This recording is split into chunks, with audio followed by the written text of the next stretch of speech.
Do you have an error preventing the Mvm library DLL from loading? I'm Sophie Chen, a Windows support engineer. I've diagnosed the issue and have the verified solution to fix your system today. Before we get started with Mvm library, you may want to try the diagnostic path below to ensure your system is properly synchronized. This is the Mvm library, associated with localized virtual machine shims like those used in older, secure browsers or corporate sandboxes. It manages the memory isolation logic.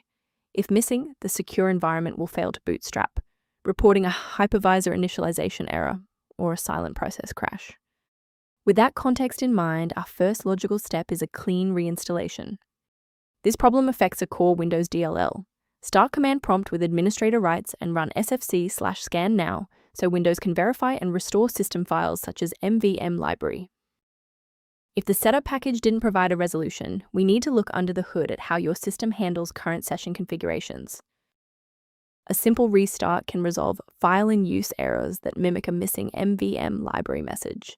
It's a low-effort step that ensures your operating system starts with a clean execution stack.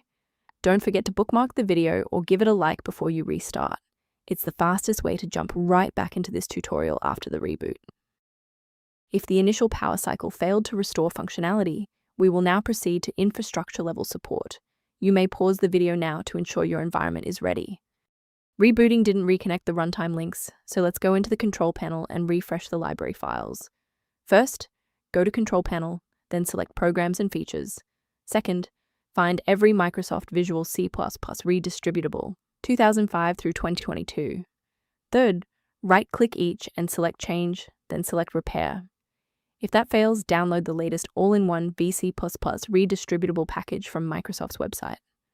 Please note that for DLL files with numbers, the number tells you which version to repair. For example, 120 equals 2013.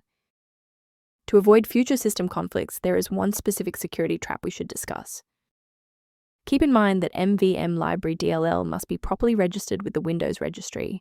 Simply dragging and dropping the file into a folder rarely fixes the root cause of the error.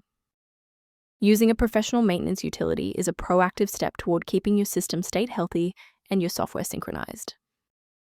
For general system upkeep, the maintenance-related tool linked below includes information relevant to Mvm library.